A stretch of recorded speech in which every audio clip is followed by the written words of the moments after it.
Salut les petits génies, et aujourd'hui on va découvrir 3 êtres vivants presque immortels. C'est parti. Il existe des espèces capables de vivre bien plus longtemps que l'être humain. Les tortues en font partie et peuvent vivre plusieurs centaines d'années. Fait assez incroyable, les organes de la tortue ne se détériorent pas avec l'âge. Il n'y a donc aucune différence entre une jeune tortue et une tortue de 200 ans. Contrairement à nous, quand les tortues atteignent leur puberté, leurs organes arrêtent de vieillir. Il semblerait également que le cœur des tortues ne batte pas en permanence en réponse aux influx nerveux. Il lui arrive même de s'arrêter de battre tout court.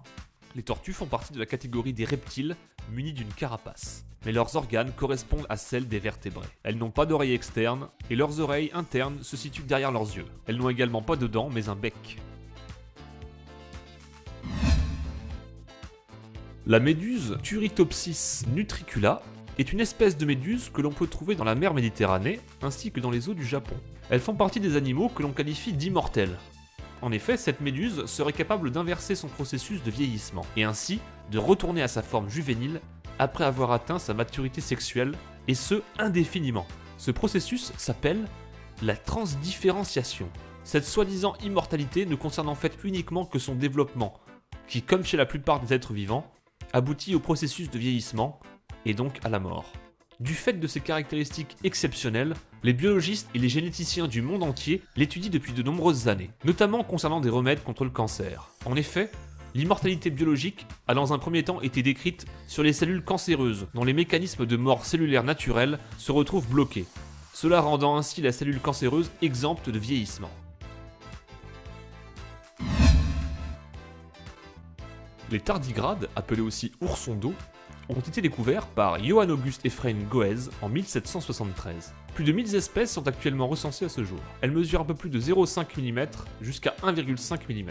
Elles vivent un peu partout sur la planète, mais prolifèrent surtout dans les endroits humides, comme les zones forestières et la toundra, car c'est là qu'elles trouvent le plus facilement leur nourriture fétiche, le lichen. Cette minuscule larve mérite son statut d'immortel.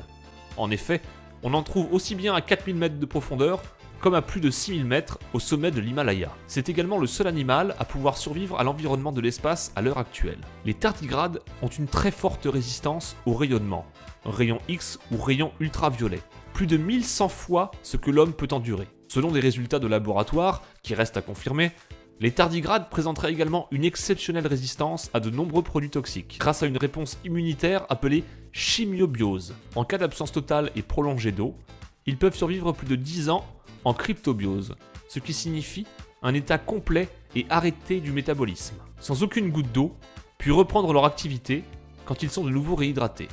En 2017, des tardigrades ont été exposés au vide intersidéral en même temps qu'aux radiations solaires directes par la mission Photon M3, en orbite autour de la Terre.